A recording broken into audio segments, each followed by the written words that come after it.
하나님께서 여기 모여 예배하시는 모든 하나님의 백성들에게 함께 하시기를 간절히 축원합니다. 2021년 3월 21일 사순절 5번째 주일 주일간 예배를 다 같이 드리시겠습니다. 묵도하시겠습니다.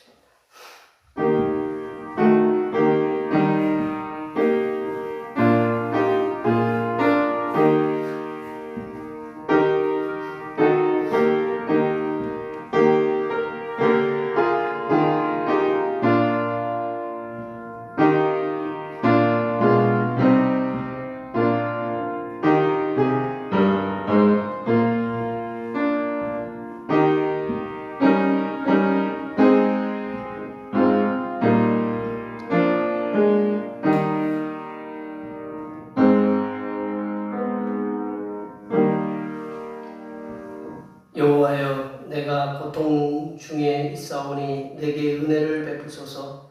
내가 근심 때문에 눈과 영혼과 몸이 쇠하였나이다. 나의 앞날이 주의 손에 있사오니 내 원수들과 나를 핍박하는 자들의 손에서 나를 건져주소서. 주의 얼굴을 주의 종에게 비추시고 주의 사랑하심으로 나를 구원하소서. 아멘. 사랑의 아버지 하나님, 주님의 고난을 묵상하는 사순절 기간을 은혜롭게 지내게 하시고 경건한 마음으로 주님의 고난에 동참을 할 수 있도록 우리의 몸과 마음을 붙잡아 주심을 진심으로 감사드립니다. 오늘 이 예배를 통하여 우리를 위해 십자가에서 고난당하신 주님을 더욱 깊이 알아가게 하시고 주님께서 당하신 고난을 몸소 참여하는 귀한 시간이 되게 하여 주시옵소서. 죄인들을 위해 고통의 십자가를 지신 우리 주님 예수 그리스도의 이름으로 기원하옵나이다. 아멘. 다 같이 일어나셔서 지난 한 주간 동안 우리들이 알게 모르게 지었던 우리 모든 죄를 반주에 맞추어서 침묵으로 고백하는 고백의 기도를 드리시겠습니다. 기도하시겠습니다.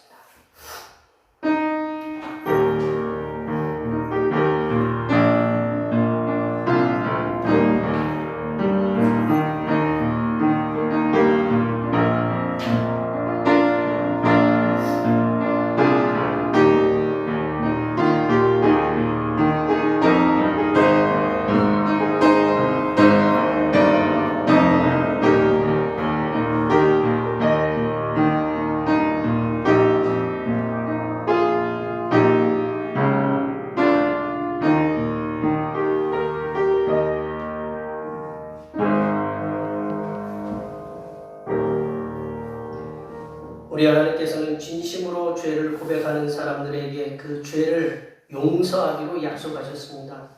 그런즉 누구든지 그리스도 안에 있으면 새로운 피조물이라. 이전 것은 지나갔으니 보라 새 것이 되었도다. 이 말씀에 의하여 우리의 죄가 용서받았음을 확신합니다. 아멘. 우리 찬송 2절 하시겠습니다.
교동문 128번 사순절 5번째입니다.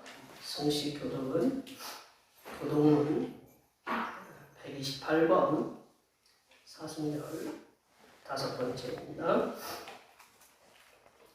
나의 영혼이 잠잠히 하나님만 바라며 나의 구원이 그에게서 나오는도다. 오직만 나의 반석이시오 나의 구원이시오 나의 요새시니 내가 그의 흔들리지 아니하리로다.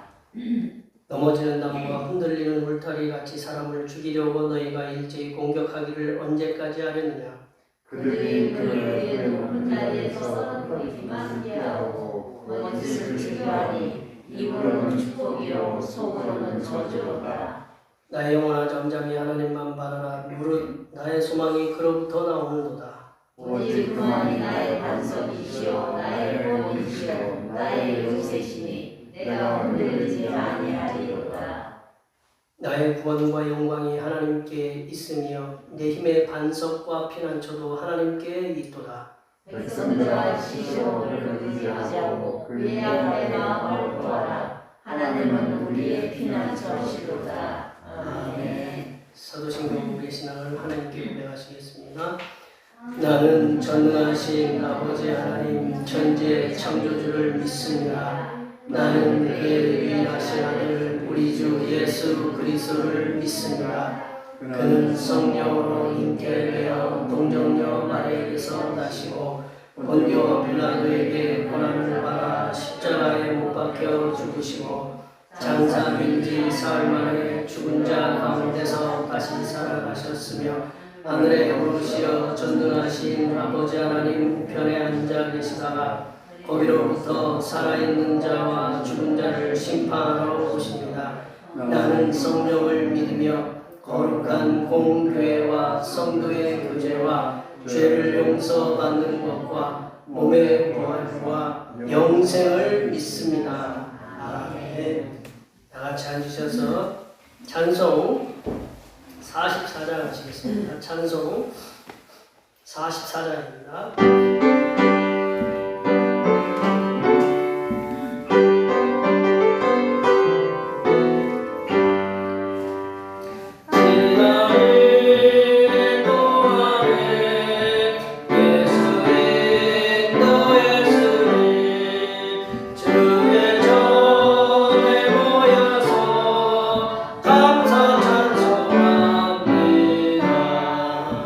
가장 못되는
취약한 인생들을 강하게 하시어 맡겨진 사명을 잘 감당하게 도우시는 하나님 아버지, 내일 일을 알 수 없는 세상에서 살아가는 인생들이 순간순간 만나는 고난과 시련 앞에서 넘어지지 않도록 성령 하나님을 통하여 힘주시고 위로하여 주시고 강하게 하여 주시어서 하나님의 자녀로서 세상의 소금과 빛의 사명을 감당하게 하심을 진심으로 감사드립니다. 하나님 아버지, 전 세계는 코로나19 확산 방지와 종식을 위해서 각 나라마다 백신 접종의 사활을 걸고 있습니다. 백신의 순조로운 공급을 위해서 생산하는 회사들과 운송하는 회사들을 주관하여 주시사 백신 접종이 원활하게 이루어지게 하여 주시옵소서. 또한 백신 공급이 취약한 나라들도 세계보건기구를 통한 각 나라들이 서로 협력하여 하늘 아래에 살아가는 모든 심령이 백신 접종을 하는데 차별 없이 접종을 받을 수 있도록 도와주시옵소서. 하나님 아버지, 이 나라에 코로나19 백신 접종이 진행되고 있습니다. 모든 백성들이 백신 접종을 받는데 어려움 없도록 정부와 유관기관이 서로 협력하여 순조롭게 진행될 수 있도록 도와주시옵소서. 백신 접종을 통해서 나타나는 부작용으로 인해서 어려움을 당하는 심령들이 없도록 하나님께서 지켜 주시옵소서. 하나님 아버지, 대평교회가 주님께서 맡겨주신 지역과 세계의 소금과 빛의 사명을 잘 감당할 수 있도록 일꾼들을 보내주시고 선교의 사명을 잘 감당할 수 있도록 물질도 채워 주시옵소서. 또한 주님의 교회를 위해서 기도하고 헌신하는 종들의 가정마다 평안을 주시고 자녀들을 선하게 인도하여 주시며 주님께서 이 땅에서 맡겨주신 직장과 사업과 농사일들이 형통하게 진행될 수 있도록 도와주시사 하나님께서 영광받아 주시옵소서. 하나님 아버지, 이 시간 하늘로부터 내려주시는 생명의 양식이 하나님의 말씀을 듣고자 합니다. 이 말씀을 들을 때 성삼위일체 하나님께서 베풀어 주시는 평안과 기쁨과 안식이 우리 심령에 충만하게 채워지게 하여 주시옵소서. 섬기기 위해 이 땅에 오신 우리 주 그리스도 예수님의 이름으로 기도하오며 이제는 주님께서 가르쳐 주신 기도로 기도하오니 하늘에 계신 우리 아버지, 아버지의 이름을 거룩하게 하시며 아버지의 나라가 오게 하시며 아버지의 뜻이 하늘에서와 같이 땅에서도 이루어지게 하소서. 오늘 우리에게 일용할 양식을 주시고 우리가 우리에게 잘못한 사람을 용서하여 준 것 같이 우리 죄를 용서하여 주시고 우리를 시험에 빠지지 않게 하시고 악에서 구하소서. 나라와 권능과 영광이 영원히 아버지의 것입니다. 아멘.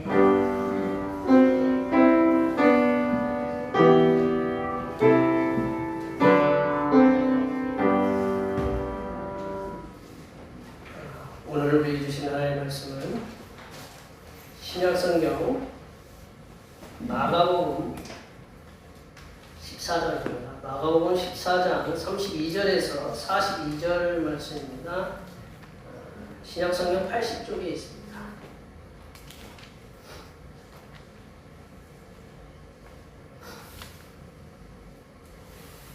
사순절 5번째 주일에 주신 하나님의 말씀은 신약성경 마가복음 14장 32절에서 42절 말씀입니다. 신약성경 80쪽에 있습니다. 한 절씩 교도하시겠습니다. 그들이 겟세마네라 하는 곳에 이름에 예수께서 제자들에게 이르시되 내가 기도할 동안에 너희는 여기 앉아 있으라 하시고 베드로와 야고보와 요한을 들고 가실세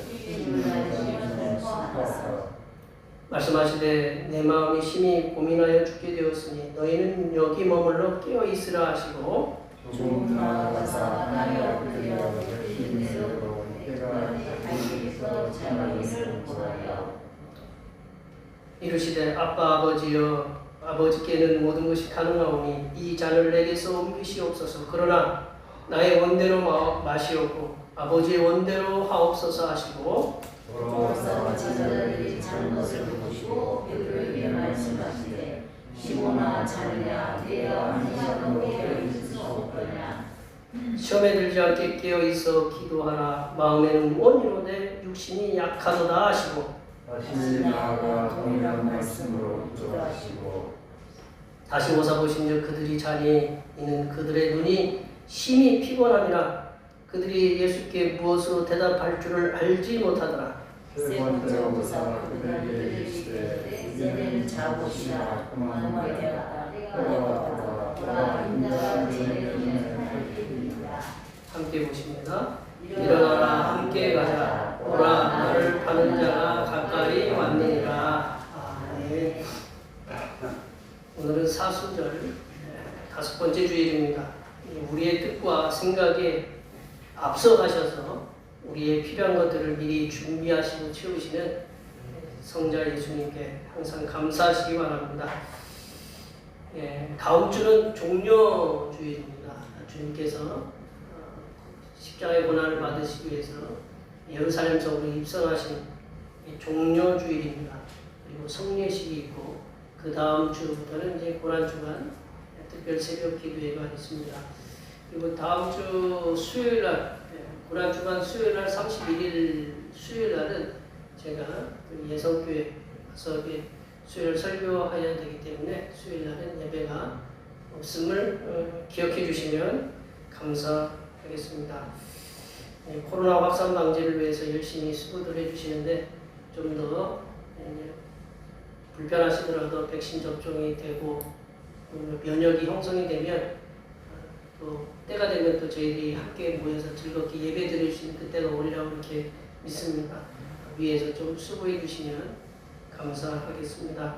중보기도 성령 충만을 받아 세상에 하나님의 사랑을 전하는 교회가 되게 해달라고 위해서 기도해 주시면 감사하겠습니다. 오늘도 이렇게 우리 주성희 집사님 어려운 발걸음 하셔서 이렇게 새로 나오셨습니다. 위에서 많이 기도해 주시고 우리 성도님들 교회 나오지 못하는 지금 성도님들을 위해서 많이 기도해 주시고 오늘 이렇게 나오셨으니 건강하게 하나님께서 지켜달라고 위해서 기도하시고 가정들 자녀들마다 하나님께서 직장과 사업을 축복해 달라고 이 시간 많이 축복하는 축복의 시간을 갖겠습니다. 축복합니다.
동네마다 다 이름이 이렇게 옛날 이름이 있어요.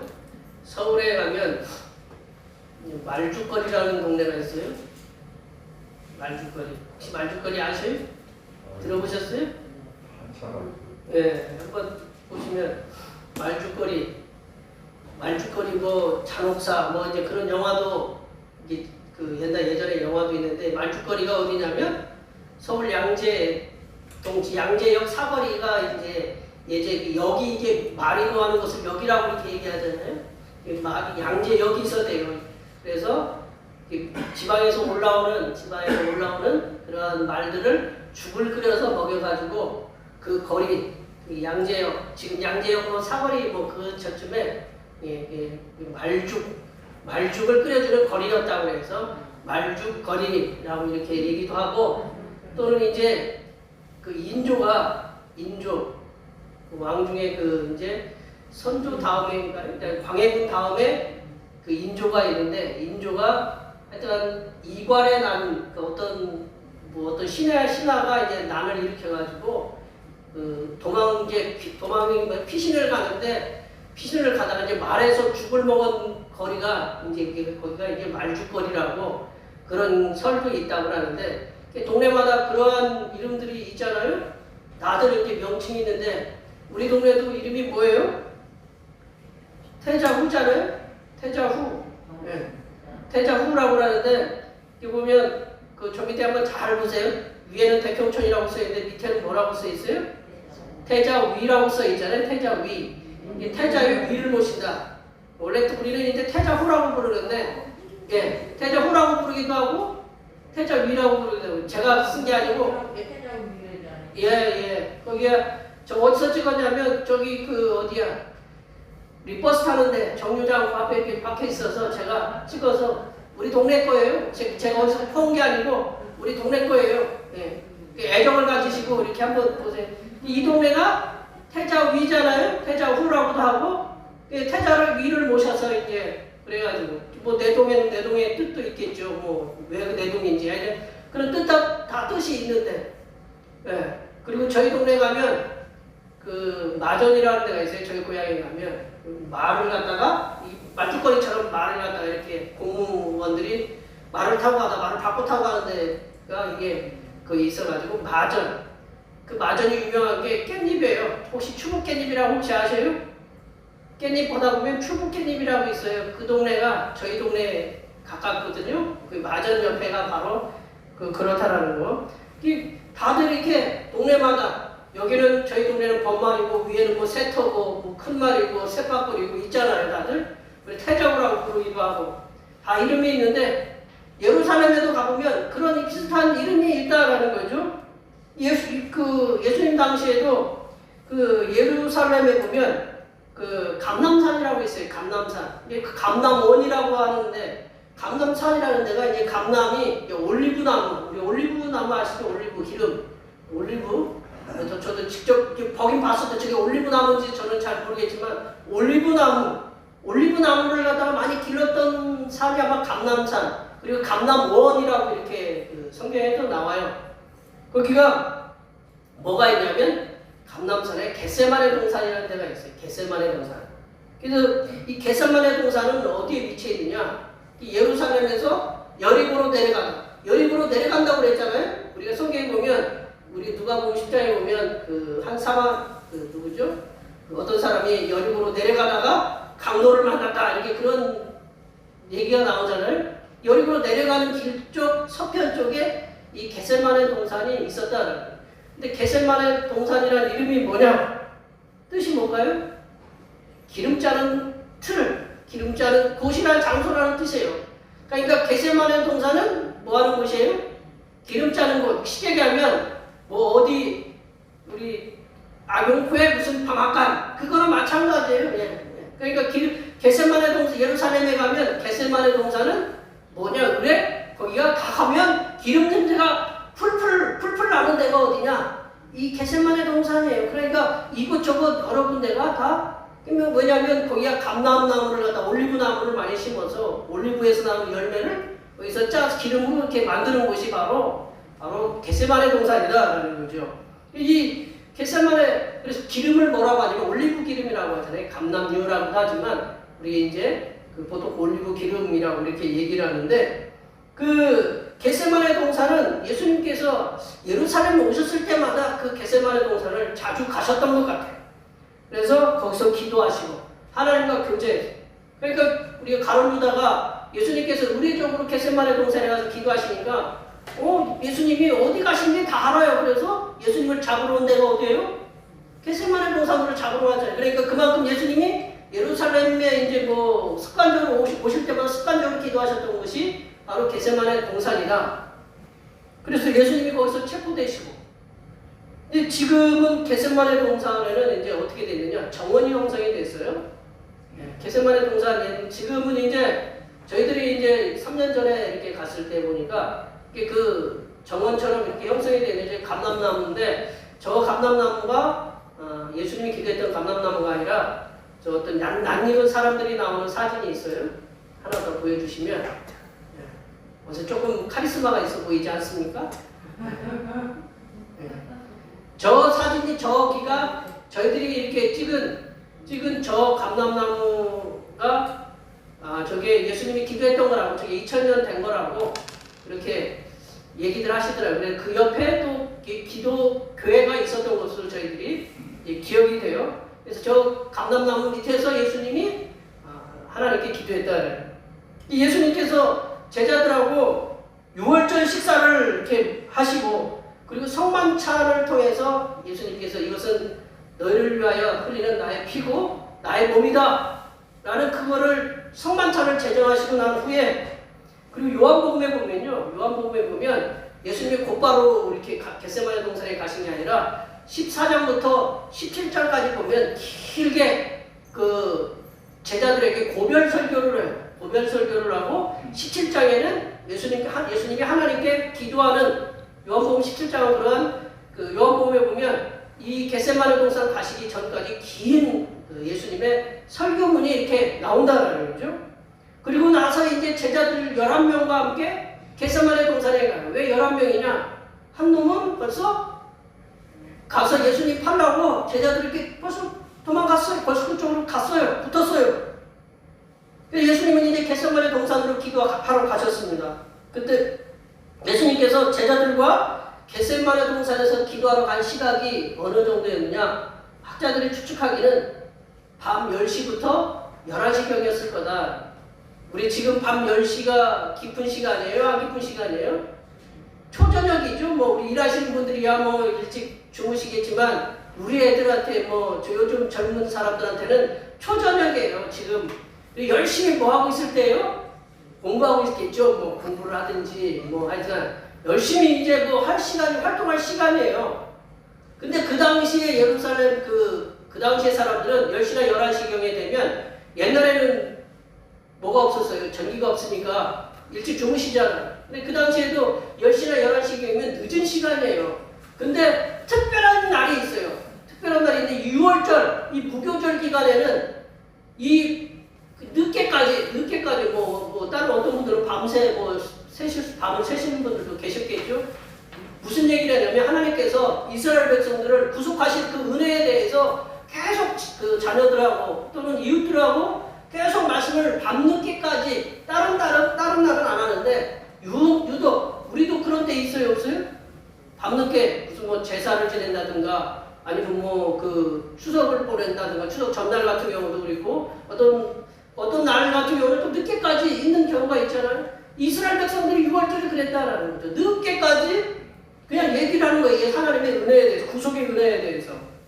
평상시에는 벌써 이제 잠들었을 시간인데 6월절 기간에는 밤늦게까지 하나님의 구속에 관한 이야기를, 은혜에 대한 이야기를 서로 이렇게 나눠주면서 그 감사의 시간을 가졌기에 예수님께서 제자들하고 이제 그 10시경, 밤 10시경부터 11시경 그 겟세마네 동산에 가신 거는 늦은 시간이 아니었다.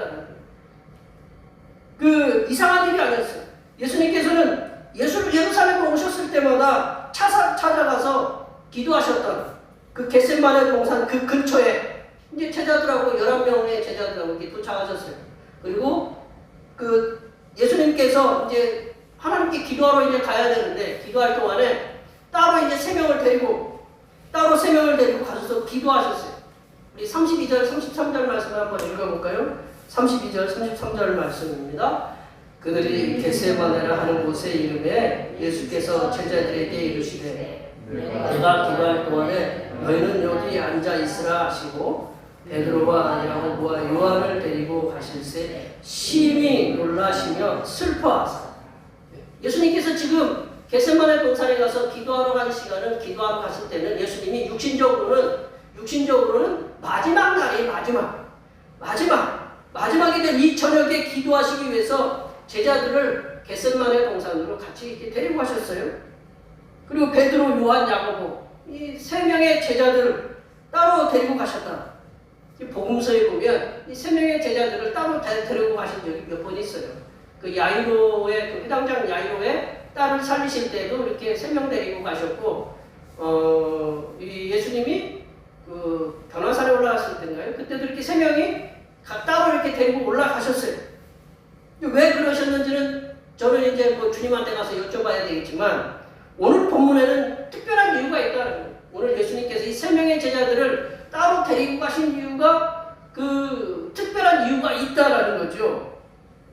뭐냐면 그 이유 중에 이렇게 우리가 세 가지로 이렇게 뽑을 수가 있는데, 첫 번째는 예수님께서 십자가에 고난, 바로 몇 시간 후에 십자가를 지셔야 되고 달리셔야 되잖아요. 예수님께서 지셔야 되는 십자가의 고난, 그 고난에 대해서 무감각한 초인이 아니라는 것을 알려주기 위해서 그랬다. 이게 뭐냐? 예수님이 신이기 때문에 뭐 찔려도 안 아프다, 고통을 당하지 않는다, 그러한 사람 초인이 아니고 당신도 어떤 인간이라는 거예요? 연약한 인간이고, 뭐를 찌르면 아프고 때리면 고통스럽고 그런 인간이라는 걸 알려주기 위해서 제자들을 따로 데리고 가셨다라는 것이 첫 번째 이유고, 또 두 번째 이유는 육신의 그러한 이제 십자가의 고통을 느끼는 연약한 인간으로서 그 십자가의 고난에 대해서 매우 고통스러워하신다. 이 똑같은 얘기지만, 나는 십자가의 고통에 대해서 매우 무감각한 초인이 아니라 나는 십자가의 고난에 대해서 매우 고통스럽다라는 것을 알려주기 위해서 같이 이렇게 데리고 갔어요. 또 한 가지는 예수님께서 너희들도 같이 내가 이런 고난에 있으니까 같이 좀 고난에 동참해달라. 뭐 내가 십자가에 같이 못 박히라는 게 아니라 이 고난에 같은 마음을 갖고 나의 감정을 좀 실어달라. 뭐 그런 의미로 예수님이 데리고 가셨어요. 또 한 가지 더 이렇게 말씀드리면, 세 명의 제자들을 격려하시면서 당신 곁에서 기도하시면서 이 시련의 순간을 갖다가 이겨내라. 왜 특별히 제자들 세 명을 갖다가 이렇게 데리고 가셨나요? 특별히 베드로를 왜 데리고 가셨을까요? 좀 있으면 베드로가 뭐를 어떻게 해요? 예수님을 어떻게 해요? 세 번 부인하잖아요, 예수님. 바로 전까지는 나는 예수님을 위해서 칼도 빼고 막 그래가지고 투사처럼 할 것 같은데 도망가잖아요. 도망가면서 어떻게 해요? 그 종에게, 그 여종에게 몇 번 부인해요? 세 번을 부인하잖아요. 그러니까 더더욱이 예수님이 너를 알고 있기 때문에, 베드로를 알고 있기 때문에 베드로에게 뭐라고 하신 거예요? 깨어서 기도하라. 그래서 같이 고난에 동참해달라고.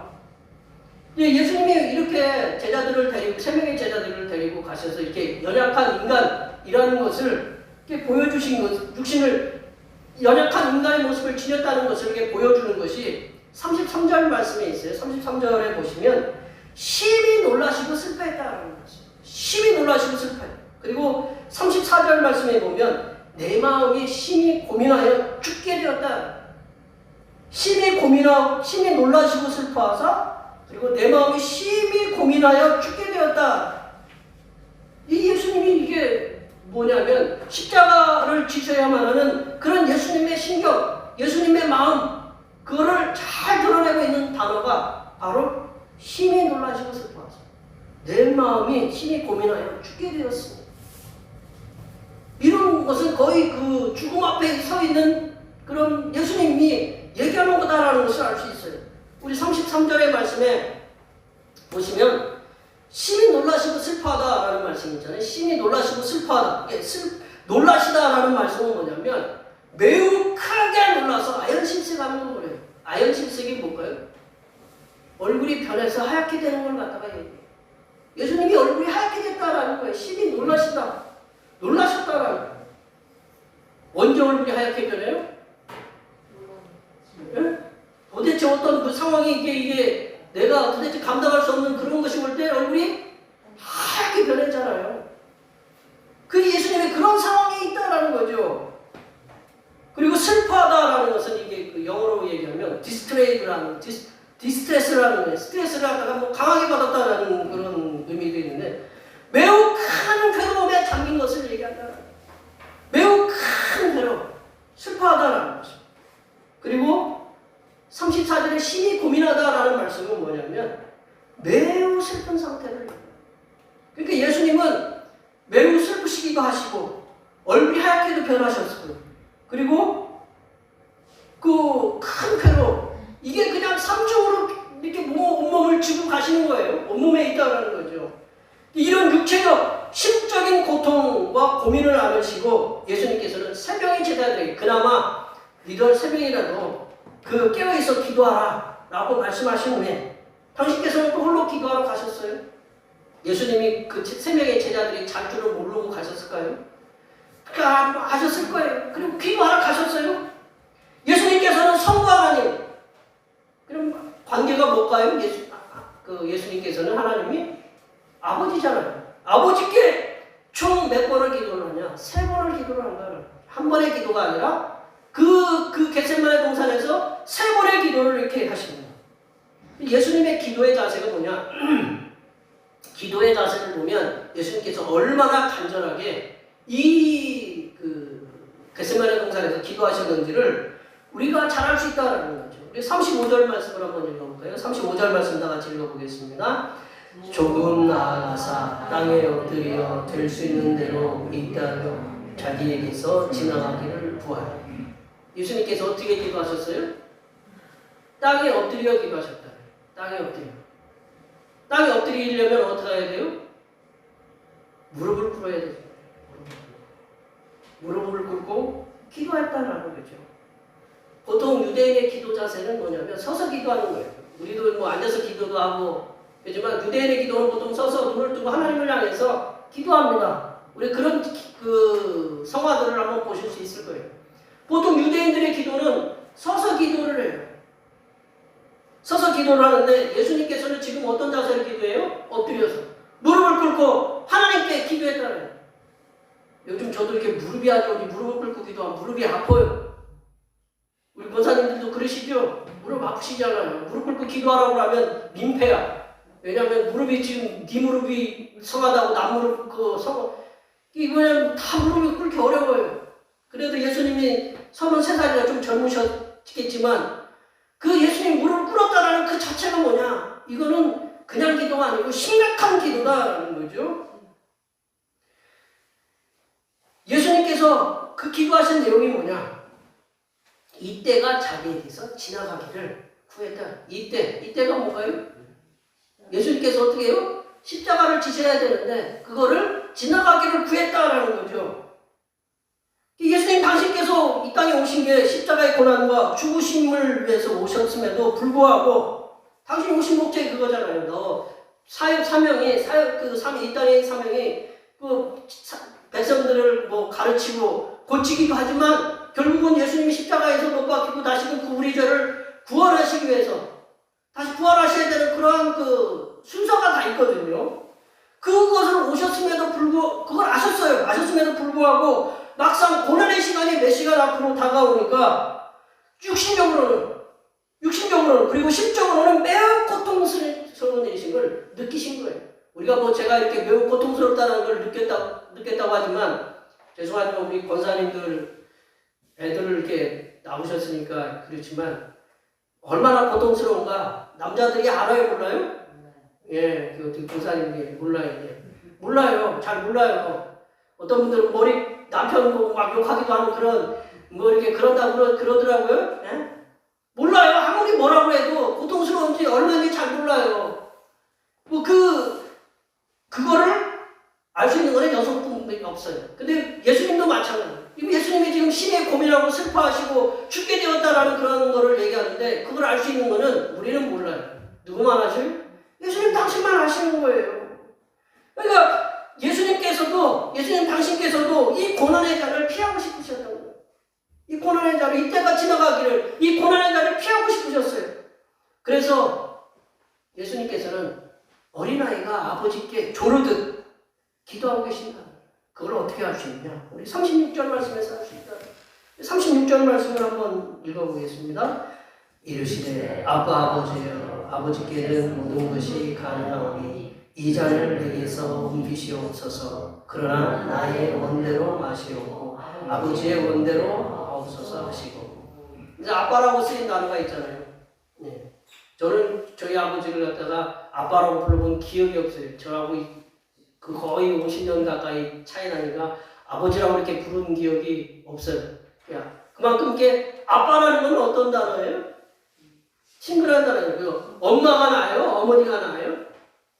예? 우리 저기 조건사님? 엄마가 편해요. 예, 엄마가 편하죠. 예. 어머니라고 이렇게 불러요. 이렇게 어머니라고 부르는 기억은 별로 없을 거예요. 우리 엄마라고 하죠. 예, 엄마.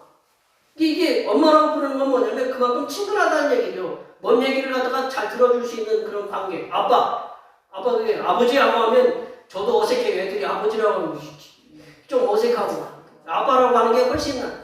하나님한테 이렇게 이게 아빠라는 말은 그 아람어인데요. 이 아람어인데 이게 아버지라는 단어도 있고 아빠라는 의미도 있다고 그래요. 그러니까 이게 아빠라는 말은 이게 아바라는 그 아람어인데 이 아버지를 친근하게 부를 때, 이 어린아이가 보통 이제 아버지를 부를 때 아바, 이게 아빠들 이렇게 아빠라고 이렇게 부를 때 이게 굉장히 친근한 관계를 나타내는 것을 이렇게 아빠라고 그래요. 그리고 어른들도 아버지께 아빠라고 이렇게 부를 때가 있대요. 그러니까 굉장히 친근할 때 이렇게 아빠라고 부르기도 하고 학생들도 이제 제자들에게 스승에게 스승을 아빠라고 이렇게 부를 때가 있다고 합니다. 예수님께서는 지금 하나님 아버지께 아들로서 뭐라고 기도하냐면 아빠 아버지. 이게 굉장히 친근하지만 조르듯이. 애들이 조르듯이 하면 막 조르고 뭐 사달라고 조르고 막 조르면 어떻게 해요? 안 들어줘요? 들어줘요? 들어주기 뭐 가능한 거면 들어주잖아요. 불가능한 거면 뭐 이렇게 닿지도 않은 소리면 뭐 내치겠지만 이게 그러면 좀 이렇게 가능하다 싶으면 그래도 조르면 가가지고 엄마 바지깽이 붙잡고 막 저거 좀 사줘. 그러면 가가지고 끌려가서 이렇게 사주는 게 이게 부모의 심정이거든요. 근데 이 아버지라고 조르면서 이 고난의 잔을 지나가게 해달라고. 누구한테 기도하냐면 예수님께서 하나님께 기도하고 있다. 아들이 어린아이처럼 예수님이 어린아이처럼 하나님 아버지께 조르면서 이 잔을 내게서 지나가게 해주십시오. 이때를 피하게 해주십시오라고 기도하고 있다는 거죠. 이런 기도를 몇 번을 하고 있냐면 3번씩 기도했다는 거예요. 3번. 한 번이 아니고 3번씩 기도했다는 거죠. 예수님께서 3번씩 동일한 기도를 통해서 하나님 아버지께 조르듯이 기도하셨다는 것은 그만큼 십자가의 고난과 죽으심이 정말 당신에게도 고통스러운 일이었다는 것을 아셨기 때문이다. 보통 이제 이스라엘에서는 하나님께 3번 기도를 드렸다. 3번을 기도를 드렸는데 응답이 없다. 그러면 지금 내가 당하고 있는 일이 하나님의 뜻이다라고 그렇게 이제 이해하면 된대요. 사도 바울이 하나님께 자기 병을 갖다가 고쳐달라고 3번 기도했대요. 3번 기도하니까 하나님이 뭐라고 대답하셨냐면 내 은혜가 내게 족하다 라고 그렇게 얘기하실 때 그게 뭐냐? 너 그냥 그 병 지고 가. 그 얘기잖아요? 그게 응답이에요. 그게 응답. 예수님께서 3번 기도하셨는데 응답이 없으셨어요. 하나님한테. 뭐라고 이렇게 예수님이 세례받고 올라오실 때는 하늘에서 성령이 비둘기처럼 이렇게 내려오셔가지고 그런 화려한 그런 영접도 하셨는데 이번 3번 기도는 하나님이 완전히 아무런 대답도 없이 그냥 벽에다 대고 기도하는 것처럼 그렇게 하나님이 아무런 응답이 없으셨다는 거죠. 근데 예수님께서 3번 기도하실 때 얼마나 간절히 기도했느냐. 우리가 예수님께서 이 고난의 잔을 지나가게 해달라고 3번 기도하실 때 무릎 꿇고 그냥 대충 기도하신 게 아니고 간절히 기도했다. 간절히 기도했다는 것을 어떻게 알 수 있느냐? 누가복음에서는 이렇게 기록하고 있어요. 누가복음 22장 44절 말씀을 읽어볼까요? 다 같이 한번 읽어보겠습니다. 예수께서 힘쓰고 애써 더욱 간절히 기도하시니 땀이 땅에 떨어지는 핏방울 같이 되더라. 어떤 학자들은 이렇게 의사는 그렇다고 하더라고요. 간절히 기도하면 땀으로 피가 이렇게 섞어져 나올 수 있다. 혹시 그만큼 기도해 보셨어요? 저는 아무리 기도해도 땀도 잘 안 나더라고. 땀도 나기는 좀 어렵더라고. 근데 땀이 섞여가지고 땀 속에 섞여서 피가 나온다. 그럼 얼마나 간절히 기도했겠어요? 무릎이 막 세상 말로 아작날 도록 예수님은 간절히 손가락이 부러지도록 예수님은 아마 그렇게 붙잡고 하나님께 기도하셨을 거예요. 간절히 기도한다. 땀을 흘리도록 기도한다는 것조차도 힘든데 땀이 땀방울처럼 기도한다는 건 얼만큼 간절히 기도해야 그게 가능한지 저는 이제 이 말씀을 보면서 이런 생각을 했어요. 이러한 이렇게 마음에 감동을 받았는데 예수님께서는 지금 어디서 기도하고 계셔요? 겟세마네 동산에서 기도하고 계세요. 겟세마네 동산이 뭐 하는 곳이라고 그랬어요? 예, 기름 자르는. 기름을 자르면 어떻게 해야 돼요? 예, 어떻게 해야 돼요? 기름아 나와라 그러면 참깨 놔놓고 참깨 볶아놓고 들깨 볶아놓고 기름아 나와라 그러면 기름이 나와요? 어떻게 해야 돼요? 눌러야 되죠. 빡 눌러야 돼. 예, 우리 기름 방앗간에 가보면 빡 누르는 거 있잖아요. 이 겟세마네 기름 짜는 곳인 겟세마네 동산에서 하나님 아버지께 예수님께서 하나님 아버지께 들은 기도를 통해서 자신이 지셔야 할 그 고난을 피해 보시려 이 잔을 내게서 지나가게 없어서 이때가 내게 지나가게 해달라고 피해 보시려고 자신을 몸을 비틀어서 땀방울이 핏방울처럼 그렇게 자신을 짜내시는 한번 생각해 보세요. 빨래를 짜는데 손을 갖다 우리 현찮게 짜요? 꽉 쥐어짜듯 예수님이 당신을 짜내신 거예요. 당신을 짜내시는 기름을 짜내듯 예수님이 당신을 짜내서 이 잔을 내게서 지나가게 해달라고 기도하고 계신다.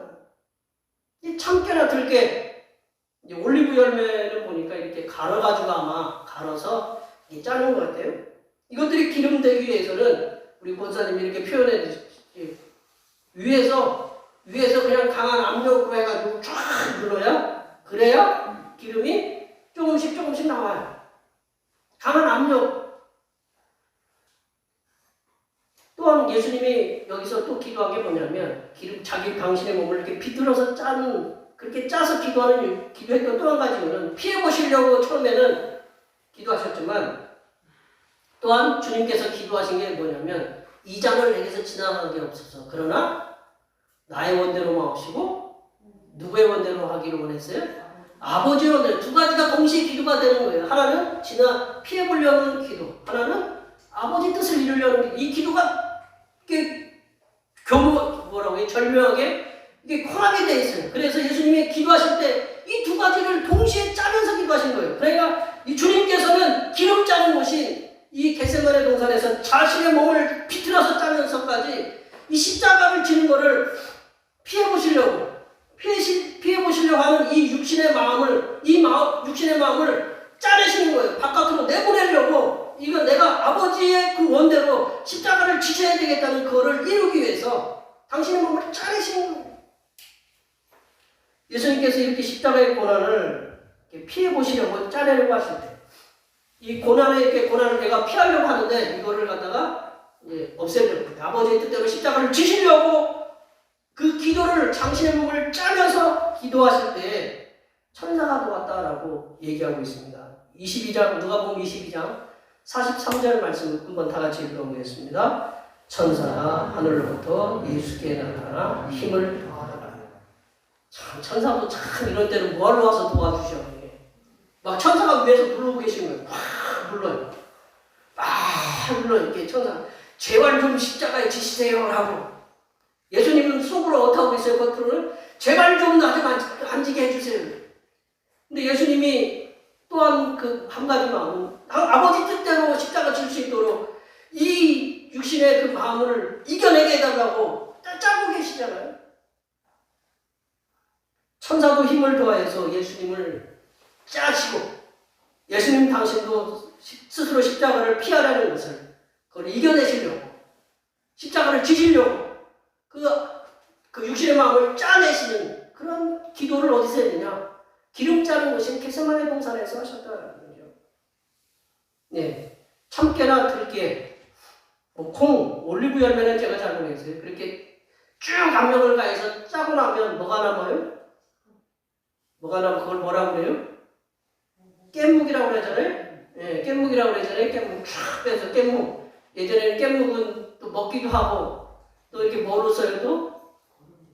거름도 주고 낚싯밥으로도 이렇게 주지 않았나요? 예. 그런 것을 그러면 이게 본연의 저기는 다 빠져나가요. 그리고 새로운 형체의 깻묵이 이렇게 나오잖아요. 예수님께서도 겟세마네 동산에서 천사의 도움을 받고 당신의 간절한 기도를 통해서 새로운 예수님으로 변화되셨어요. 저는 겟세마네 동산의 기도에 대한 그 말씀을 준비하면서 예수님의 공생의 삶은 겟세마네 동산의 이전, 그러니까 지금 뭐 태어나셔가지고 겟세마네 동산에 올라와서 기도하기 이전 모습과 그리고 겟세마네 동산에서의 기도하신 후의 그 모습은 서로 다르다라는 것을, 다른 모습으로 전환되셨다고 저는 이렇게 믿습니다. 핸드폰도 보면 우리 권사님들 예배 드릴 때 핸드폰 어떻게 하고 오셔요? 끄시든지, 뭘로 하셔요? 예절 모드로 하고 오시죠? 비행기 탈 때는 무슨 모드로 해야 돼요? 비행기 모드가 있어요. 그러면 이 핸드폰도 한 가지지만 상황에 따라서는 어떻게 해요? 모드가 변화돼요. 진동 모드로 가든지, 그리고 또 비행기 모드로 가든지 변화가 돼요. 이 겟세마네 동산에서 공생에서의 그 예수님이 공생의 기간, 그 3년 동안에 그 예수님이 공적인 생활하는 그 3년 동안에 예수님은 같은 예수님이지만 예수님은 겟세마네 동산에서의 당신의 모습을 모두를 변화시켰어요. 모두 자기를 전환시키셨어요. 겟세마네 동산에서 이전의 예수님의 모습은 어떻게 보면 십자가를 갖다가 두려워하는, 바로 기도하시기 전에도 어떻게 했어요? 기도하시면서도 당신은 십자가를 지시기를 두려워하셨어요. 두려워하시는 그런 예수님이셨지만 겟세마네 동산에서의 그 기도, 당신의 두려움을, 그 십자가를 지시려고 하는 그 두려움을 짜내시는 그런 기도를 통해서 예수님은 새로운 모드로 변화되셨어요. 그래서 새로운 모드로 변화되셔서 예수님이 십자가를 당당히 순종하시면서 지셨다라는 거죠. 이게 예수님 겟세마네 동산에서의 이전과 이후는 확 틀린 모습으로 변화되셨다는 거예요. 예수님께서 그 겟세마네 동산에서의 진액을 짜내는 간절한 기도가, 그런 기도가 없었다면 아마 예수님이 그 당신의 사역을 완성했을 수 있을까 하는 그러한 의문이 들어요. 이 겟세마네 기도를 통해서 예수님께서는 그 간절한 기름을 짜는 것이 겟세마네 동산에서 당신을 짜내시면서 그 예수님의 십자가 사역을 완성하는 기도였기에, 이제는 우리 입장으로 한번 돌아옵니다. 우리가 보면 어떤 절체절명의 순간이 우리에게는 없을까요? 우리에게 닥치는 위기의 순간이 없을까요? 우리가 건강이라든가 뭐 사업이라든가 직장이라든가 어떤 관계라든가 우리 위기의 순간이 없나요? 다 위기의 순간이 있어요. 그러면 예수님만 그렇게 기도를 해야 되느냐? 당신의 몸을 기름을 짜듯이 땀방울이 핏방울이 섞여 나올 정도로 그렇게 예수님만 기도해야 되느냐? 우리도 그런 기도를 드려야 된다는 거죠. 우리가 우리 위기의 순간에 하나님께 드리는 간절한 기도는 우리의 삶을 완전히 바꿔놓을 수 있다는 거예요. 예수님께서 십자가를 갖다 지시기를 두려워하셨지만 겟세마네 동산에서 목숨을 건 기도를 통해서 예수님은 십자가를 지셨어요. 그 변화되셨다는 거죠. 우리들도 위기의 순간을 만났을 때 하나님께 드리는 기도는 좀 사뭇 달라야 된다고 생각이 됩니다. 하나님과 우리가 당신의 자녀라는 관계임을 확인시켜야 돼요. 내가 하나님을 아버지라고 그렇게 부르는 거는 뭐예요? 우리가 뭐라는 거예요? 하나님의 자녀라고 불러요. 내가 아무나 가가지고 아버지라고만 불러요? 어머니라고 불러요? 내가 하나님이 나의 아버지고 우리가 하나님의 자녀라는 관계는 하나님께서 나를 갖다가 언제든지 무엇이든지 다 줄 수 있는 그런 관계다라는 거. 그거를 무엇을 통해서 확인하냐면 기도를 통해서 확인한다는 거죠. 여기서 제가 우리 어르신 계신데 아무나 아버님 같은 존재이기 때문에 아버님이라고 부를 수 있지만 진짜 아버지라고 이렇게 부를 수 있나요? 못 불러요. 여기는 부를 수 있는 분들이 계셔요, 안 계셔요? 아버지도 계시고 어머니도 계시는 게 막 자유롭게 부르실 수 있으잖아요. 그 관계라는 거를 갖다가 어떻게 할 수 있느냐? 불러야 돼요. 언제 불러야 되느냐? 특별히 위기를 만났을 때 우리가 하나님이 나의 아버지라는 거 언제 불러야 되느냐? 아빠 아버지라고 위기를 만났을 때 예수님처럼 기도를 해야 돼요. 그래야 변화가 될 수 있다라는 거죠. 우리 상황들이 예수님이 당신의 상황을 변화시킨 것처럼 우리들도 위기의 순간이 왔을 때 하나님 앞에 간절히 목숨을 건 기도를 해야 된다는 거죠. 우리 평상시에도 열심히 하나님께 기도를 드려야 되지만 위기의 순간에 왔을 때는 우리가 하나님 앞에 평상시 기도했을 때보다 더 훨씬 우리 자신을 하나님께 온전히 짜내면서 우리가 기도를 드려야 된다는 거죠. 그래 하나님이 나의 아버지시고 우리의 아버지이시고 우리 하나님 아버지께서 우리의 기도를 듣고 계심을 우리가 확신해야 된다. 그러할 때 하나님께서는 우리의 기도를 들으시사 우리가 지금 처한 상황에서 가장 선한 길이 어떤 것인가 하나님은 그 길을 준비하고 앞서가셔서 열고 열으시라고 믿습니다. 우리의 기도, 우리를 위해서 십자가를 지시기 위해서 겟세마네 동산에서 자신을 완전히 짜내시면서 기도하신 예수님께서는 기도의 위대함을 이렇게 말씀합니다. 기도의 위대함. 우리들이 잘 알고 있는 말씀. 우리 마가복음 9장 29절을 우리 다 같이 한번 읽어보겠습니다. 이르시되 기도 외에는 다른 것으로는 이런 종류가 나을 수 없느니라 하시니라. 하나님이 우리 아버지시라는 걸 확신이 믿고 우리 간절히 기도할 때 그 귀신도 쫓아내고 예수님께서 죽은 자도 살리시고 병자들 다 고치셨잖아요. 그리고 십자가의 그 지시는 그런 십자가의 두려움을 쫓아내시고 십자가를 당당히 지셨잖아요. 여기에 모여 예배하시는 모든 우리 주님의 백성들께서는 우리 자신이 감당할 수 없는 위기가 온다면 절망하지 마세요. 저를 비롯해서 여기 계신 모든 분들은 위기의 순간이 오면 절망하지 마시고 예수님께서 목숨을 걸고 겟세마네 동산에서 당신을 짜내듯이 하나님 아버지께 기도하셨듯이 우리들도 간절히 목숨을 걸고 우리 아버지이신 하나님께 간절히 구하시기 바랍니다. 그리하면 우리의 아버지이신 하나님께서 우리의 기도를 응답하시사 우리를 가장 복된 하나님의 자녀들로 세우십니다. 이러한 축복을 충만히 받으시는 하나님의 귀한 백성들이 되시기를 간절히 축원합니다. 기도하시겠습니다. 하나님 아버지, 겟세마네 동산에서 기름을 짜내듯 간절한 기도를 통하여 아버지이신 하나님의 뜻을 이루신 예수님처럼 우리들도 위기의 순간에 아버지이신 하나님께 부르짖어 위기의 순간이 변하여 은혜와 복이 되는 기쁨을 누리게 하여 주시옵소서. 거룩하신 예수님의 이름으로 기도하옵나이다. 아멘. 오늘 우리 주신 하나님의 말씀 생각하시면서 찬송 457절 하시겠습니다. 찬송하시면서 준비하신 예물 하나님께 드리시겠습니다. 나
지극하신 사랑을 보여주신 하나님 아버지, 영원한 죄인을 하늘나라의 의인이 되게 하시려고 독생성자를 이 땅에 보내시사 고난을 받게 하심을 감사드립니다.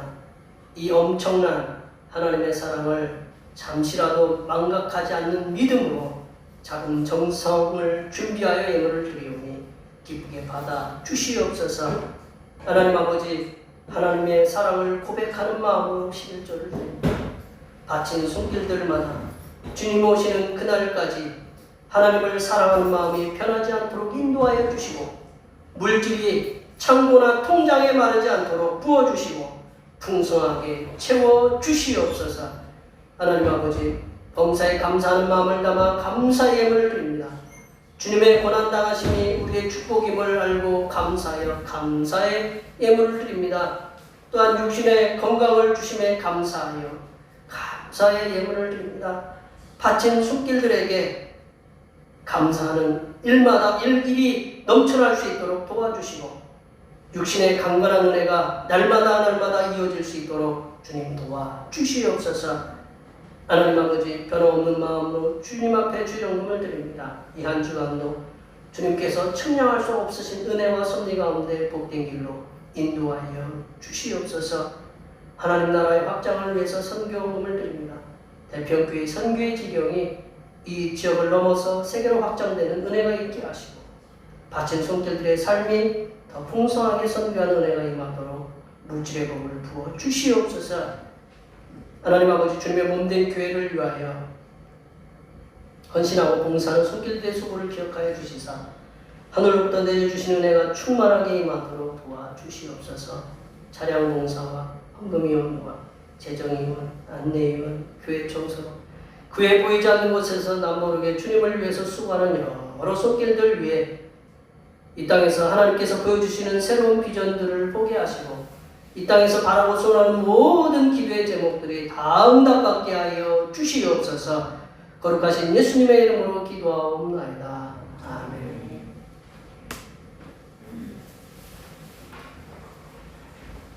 같이 일어나셔서 사명선언 문제 찾으시겠습니다.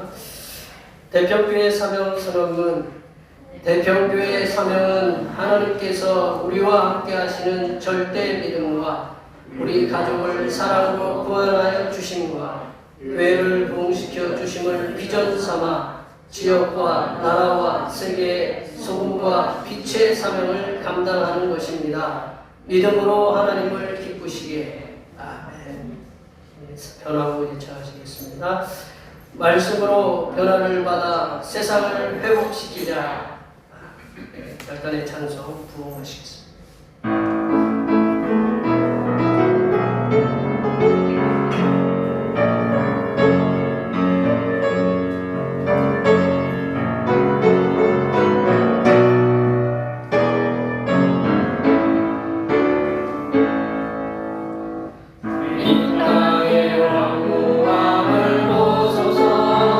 하늘의 하나님, 긍휼을 베푸시는 주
이제는 하나님의 뜻을 이루시기 위해서 겟세마네 동산에서 기도하시는 우리 주님 예수 그리스도의 은혜와 맡겨진 고난의 잔을 지도록 아들을 도우시는 하나님 아버지의 무한하신 사랑하심과 고난 앞에서 연약해진 육신과 마음을 강하게 하시는 보혜사 성령 하나님의 교통하심과 교제하심과 위로 충만하게 하시니 십자가를 지시기 위해서 겟세마네 동산에서 기도하신 주님을 본받으며 살아가기로 다짐하네.